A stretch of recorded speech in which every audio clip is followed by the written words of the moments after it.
दोस्तों सबसे पहले तो जरा इन ट्वीट्स को देखिए। ये हरकत किसी आम आदमी की नहीं बल्कि पाकिस्तान के minister of science Fawad Chaudhry की है। चंद्रयान 2 का लैंडर क्रैश हो जाने के बाद इसरो और भारत का मजाक उड़ाते नजर आ रहे थे। खैर पाकिस्तान ऑफिशियल से तो इससे ज्यादा की उम्मीद नहीं की जा सकती, लेकिन हमारे वैज्ञानिकों ने चंद्रयान 2 के पार्शियल फेलियर के बाद मून मिशन के ही ऊपर दिन रात काम किया और उम्मीद है कि आज भारत चंद्रयान 3 के जरिए मून के साउथ पोल पर लैंड करने वाला पहला देश बन जाएगा। वैसे यहाँ रशिया ने लूना 25 मिशन के जरिए भी चांद के साउथ पोल पर लैंडिंग करने की ट्राई तो की थी, लेकिन अनफॉर्चुनेटली उनका यह मिशन फेल हो गया। एंड आई थिंक आप में से ज्यादा लोग इस न्यूज को तो जान ही चुके होंगे, लेकिन शायद आपको यह नहीं पता होगा कि चंद्रयान 2 के टाइम रशिया ने लास्ट मोमेंट पर भारत को ऐसा धोखा दिया था कि हमारा मिशन अगले कई सालों के लिए लेट हो गया। सो दोस्तों बेसिकली हमने इस वीडियो को कुछ इस तरह से डिजाइन किया है कि अगले कुछ मिनट्स में आपको मून मिशन की वो सारी बातें आपको पता लग जाएगी जो कि हम और आप जैसा कोई भी इंसान जानना चाहता है। तो दोस्तों अमेरिकन प्रेसिडेंट फ्रैंकलिन रूजवेल्ट ये अनाउंसमेंट करते हैं कि वो इंसानों को मून पर भेजकर दिखाएंगे। अब दोस्तों यहाँ अमेरिका सिर्फ कहता नहीं है बल्कि करके भी दिखाता है, क्योंकि 20 जुलाई 1969 को अपोलो 11 मिशन के तहत नील आर्मस्ट्रांग और बज एल्ड्रिन मून पर कदम रखने वाले पहले इंसान बन जाते हैं। अपोलो प्रोग्राम्स के जरिए 1969 से लेकर 1972 के बीच अमेरिका ने टोटल 12 एस्ट्रोनॉट्स को चांद पर भेजा था। और जानते हैं इस मिशन की टोटल कास्ट कितनी थी?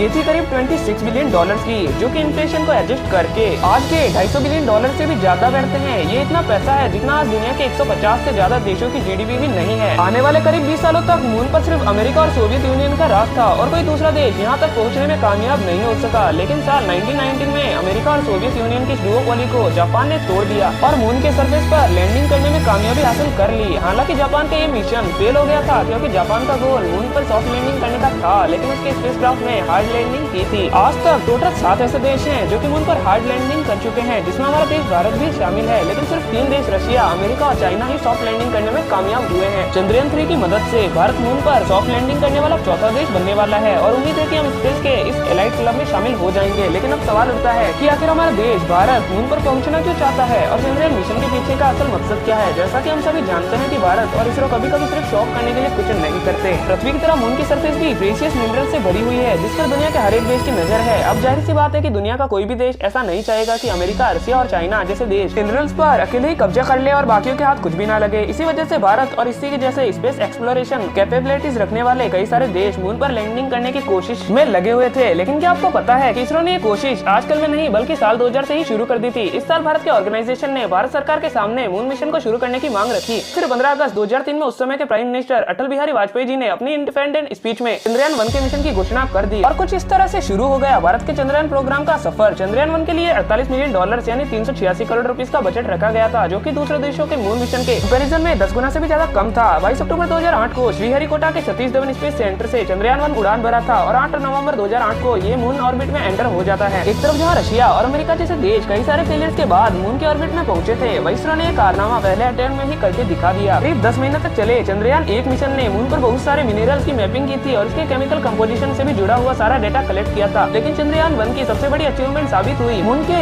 पोलर रीजन में आइस की खोज करना और मून की मिट्टी में वाटर मॉलिक्यूल्स का पता लगाना। चंद्रयान 1 के इन खुलासों से पूरी दुनिया हैरान रह गई और नासा ने तो इसे वेरीफाई करने के लिए मून मिशन से भेजे थे। 2009 में नासा ने मून पर अपना लूनर रिकॉग्निशन ऑर्बिटर भेजा था, जिसकी कीमत $500 मिलियन से भी ज्यादा की थी। मेन मकसद इसरो जो क्लेम करा था उसकी जांच करना माना जाता है। मतलब कि जहां चंद्रयान सिर्फ $48 मिलियन में ही मिशन कंप्लीट कर गया, वहीं अमेरिका की नासा ने इसकी पुष्टि करने के लिए जिस मिशन को भेजा उसका कास्ट $500 मिलियन से भी ज्यादा था। और दोस्तों इतना बड़ा डिफरेंस आप खुद देख सकते हो। अमेरिका हैरान था कि वाटर मॉलिक्यूल्स की खोज वो मून पर 12 एस्ट्रोनॉट्स को भेजकर भी नहीं कर पाए। आखिर वो इसरो की ऑर्बिटर ने मून की सरफेस के कई सौ किलोमीटर ऊपर उड़ते ही कैसे कर लिया? चंद्रयान 1 मिशन के सक्सेस के साथ ही उस समय की मनमोहन सिंह गवर्नमेंट ने चंद्रयान 2 को भी हरी झंडी दिखा दी और इसकी लॉन्चिंग डेट साल 2013 में रखी गई। लेकिन इस साल चंद्रयान 2 की पोस्टपोन करके 2016 तक के लिए टाल दिया गया। इसके पीछे रीजन था कि भारत चंद्रयान 2 के साथ मून पर सॉफ्ट लैंडिंग करना चाहता था, लेकिन उस समय के गवर्नमेंट ने लैंडर को खुद बनाने से बेहतर इसे रशिया से खरीदना ज्यादा सही समझा। रशिया कुछ टेक्निकल इशू का हवाला देकर इसरो को लैंडर देने से मना कर देता है और इसके बाद भारत सरकार के आदेश पर इसरो के साइंटिस्ट चंद्रयान 2 के मिशन के लैंडर को खुद ही बनाने का फैसला करते हैं।